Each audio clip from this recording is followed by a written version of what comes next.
Welcome to the Global Peace Film Festival Lives Online Conversation 2024 Festival Edition. Please join me, Kelly Devine, the head programmer, and Nina Strike, the founder and festival director, in conversation with Deirdre, Fishel, and Tony Heriza, who have made the film Facing the Wind that we're going to be discussing today. If you want to find out anything about our upcoming film festival activities, the films, exhibits, and other things that we'll be doing, please go to our website at peacefilmfest.org. And remember that our in-person programming begins September 17th and runs through September 22nd. Our virtual programming begins September 23rd and runs through September 29th. And now let's join the conversation. Welcome. Hello. Hi, Tony and Deirdre. It's so great to be talking to you about your fantastic new film. Can you tell us about it? Tell us about Facing the Wind. Well, let me start. The film actually looks at two stories from a couple of different important angles. One of those is that the primary stories are both about people who are living with Lewy body dementia and their spouses who are their primary caregivers. And it leads into this really remarkable online support group for people with Lewy body and people who are caring for them. Now, that term, Lewy body dementia, may be familiar to a few people, but for many, it's even a puzzling sound, like Lewy. Often people say, Lewy what? Because it's not something they've heard of. And Lewy bodies, which are the small protein deposits in the neuron, are the source of this disease. But the name of the disease is Lewy body dementia. And while it's somewhat similar in some ways to Alzheimer's, it's quite different form of dementia. And this film is one of the first films to really explore Lewy body dementia and the experience of having it and the care for people with Lewy body dementia. It's the second most common progressive dementia, which means that about 1.5 million people in the US right now have the condition, which is way more than a lot of more familiar diseases. Say Lou Gehrig's disease or ALS, or about 35,000 people have it, and most people know about that. So we're hoping the film will raise awareness of Lewy body dementia, some of the symptoms, and some of the specific kind of conditions that come with it. And the film, while the people in the film have Lewy body dementia and the caregivers are specifically supporting people with that disease, the film is really also about caregiving, and specifically caregiving for your spouse. And all three of the couples featured had tremendous love stories. And in caring for their spouses, that love story continues. And there's a tremendous beauty in trying to be there for your spouse in those deep ways that marriage vows are about. But the film is also about the challenges of caregiving. And I think often those of us who haven't been in caregiving situations don't realize just how intense those challenges can be emotionally and physically and financially. And ultimately, the film is about two women caregivers and about the powerful friendship that they form as they go through this very difficult journey, and the love story that they find, the friendship that they find as well. So the film is a lot about love and about the challenges of life. And one of the unique parts of it, I think, is that most stories that cover these topics, I think, kind of look away from the hardest parts because these are difficult topics. It's even getting people to be interested in this kind of experience, of sharing this kind of experience is challenging. But we have chosen to take a much more unflinching kind of look at this experience. I mean, it's not just a sad film, but we really let people see in the day-to-day experience how hard this is.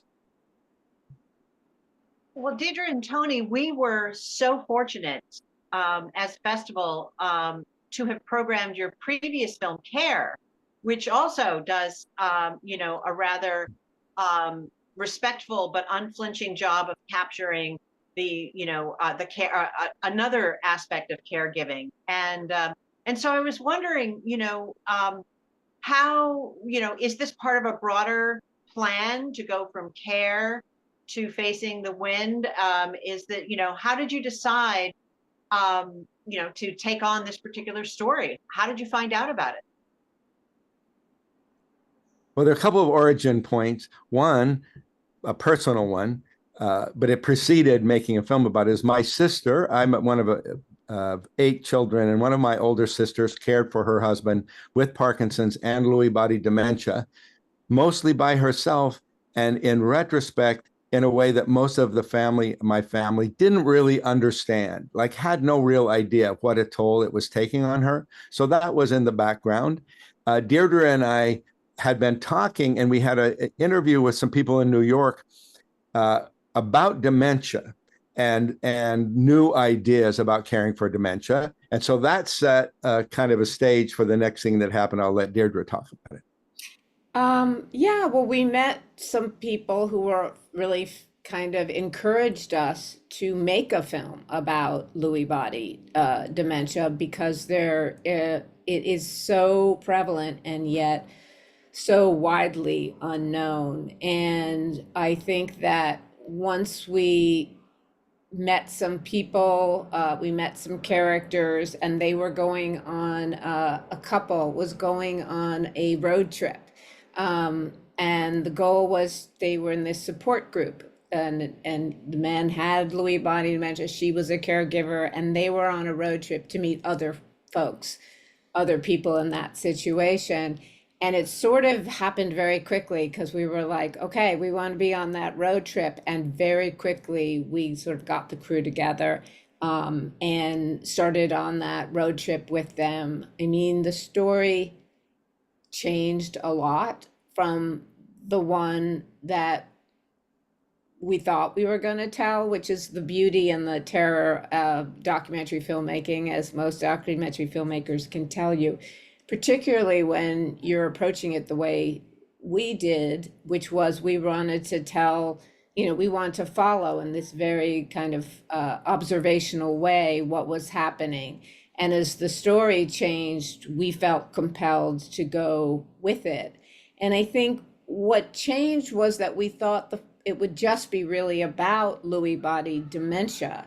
And then what we realized is, in many ways, the most compelling story that was unfolding in front of us was this caregiving story of these women who were all caring for spouses with Lewy body dementia, and both what they were really up against and the incredible power of support.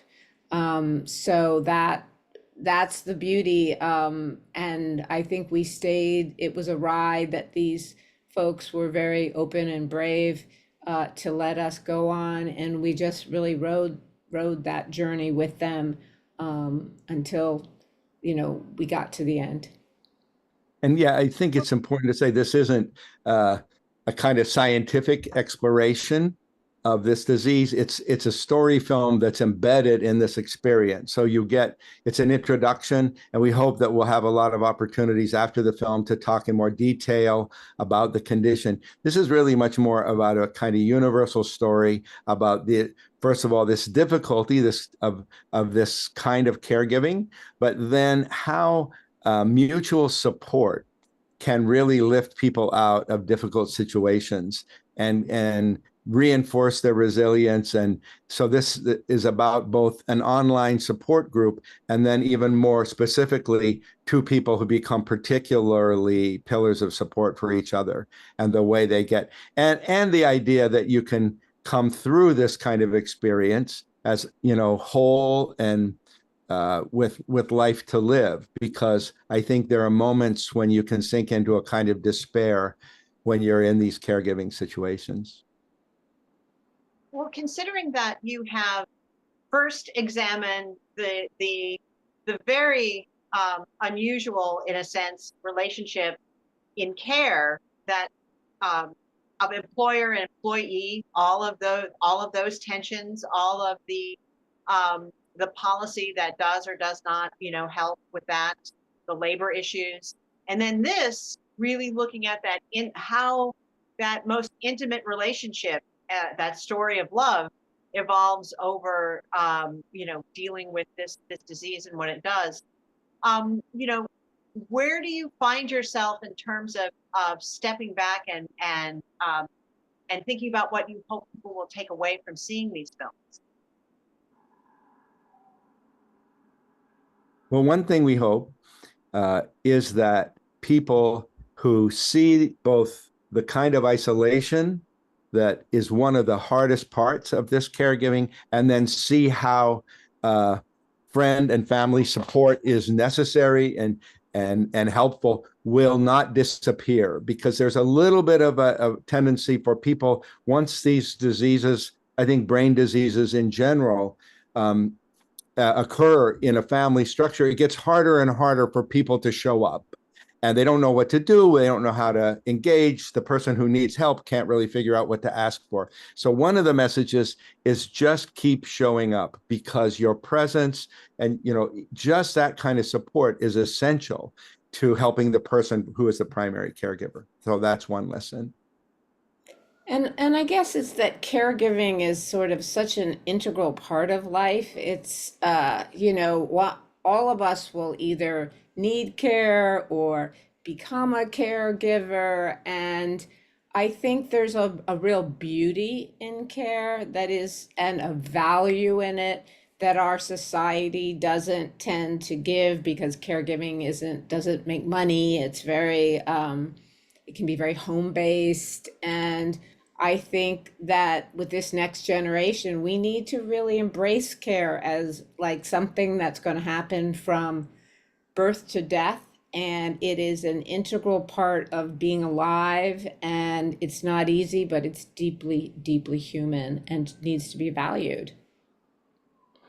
That And is such an, oh, Tony, go ahead. I was just going to say, I think a final piece of that is there are both local and national policies being discussed that will provide more support, especially to family caregivers for whom there is very little support, to offset some of the issues of both economics and the kind of personal stress on people. So to pay attention to that and to have your voices be heard to encourage that kind of legislation. And as the population ages, there's it's very much an aging population. This gets more and more important, and for people Absolutely.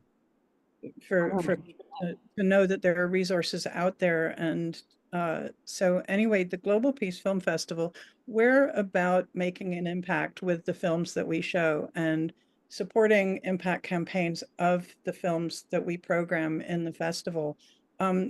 What kind of change do you want to see from having made this film and using this film? And what can people watching or listening, how can they support it?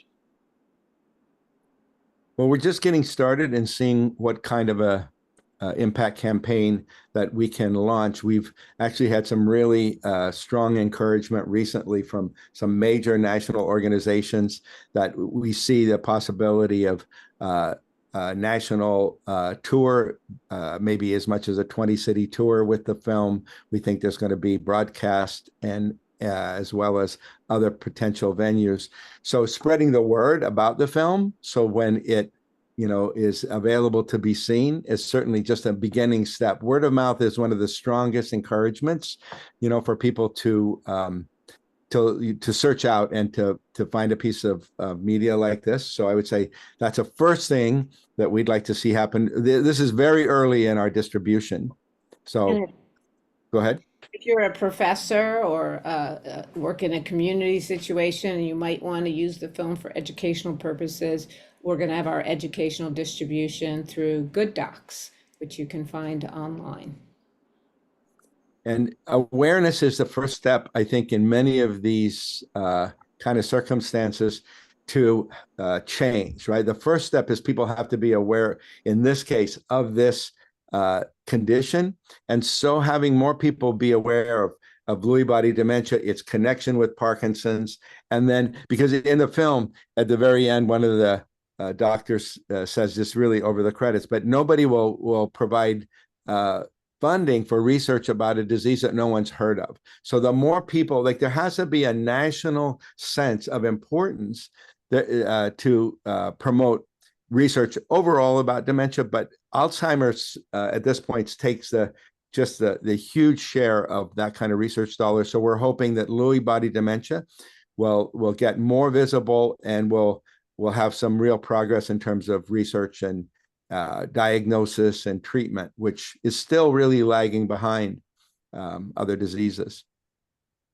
And research is showing that Parkinson's very much goes hand in hand with Lewy body. People with Parkinson's are found to have Lewy bodies in their brains post-mortem a lot. And the same thing is happening with Alzheimer's too. So it is really important that that all the different dementias get this kind of attention. So thank you for, for shining a light on it. I mean, what most people don't know is that Robin Williams actually didn't know he had Lewy body dementia, and that was what was the issue for him. So anyway, how can people support your work? You've actually pretty much said it, but is there anything else that people can do to support this and your other work? And what's next for you? Obviously, you're at the beginning of the road of this film.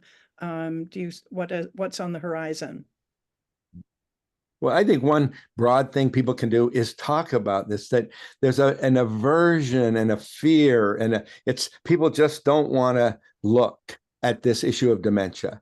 And while it is frightening, and it's very disconcerting, either if a person or even worse, if you start to have symptoms. But I think it's really important that this not be some it's like when cancer was the C word and we couldn't talk about it. I think dementia, really, it needs to be part of our conversation. We need to think about it both in terms of how we respond when other people get it, but also not to have such horror about this condition, which isn't, there are ways in which it can be lived with and in which we can care for people. So that would be a first thing, is to open the conversation and make it something that's a little more familiar.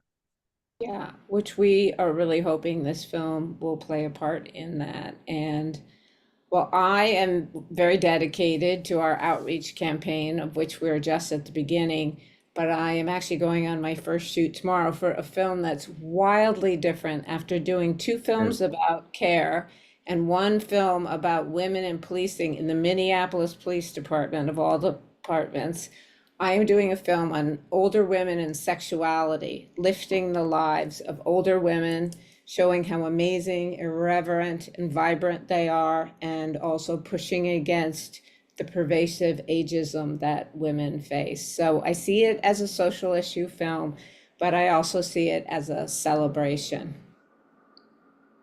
Well, Deirdre, we are definitely going to be in touch to make sure that we know when that film is coming out. Okay, good.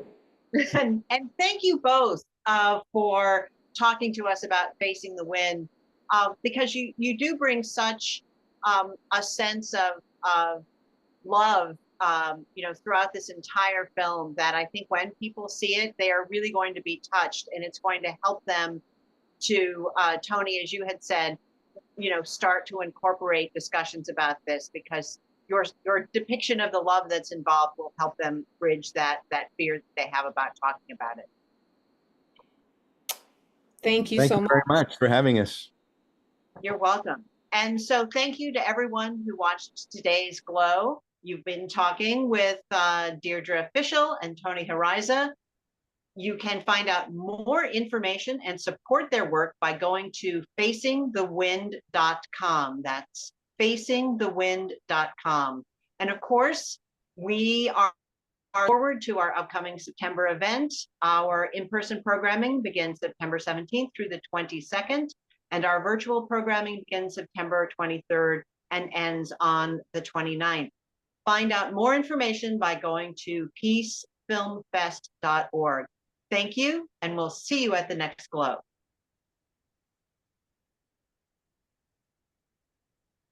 Okay, great. Thank you so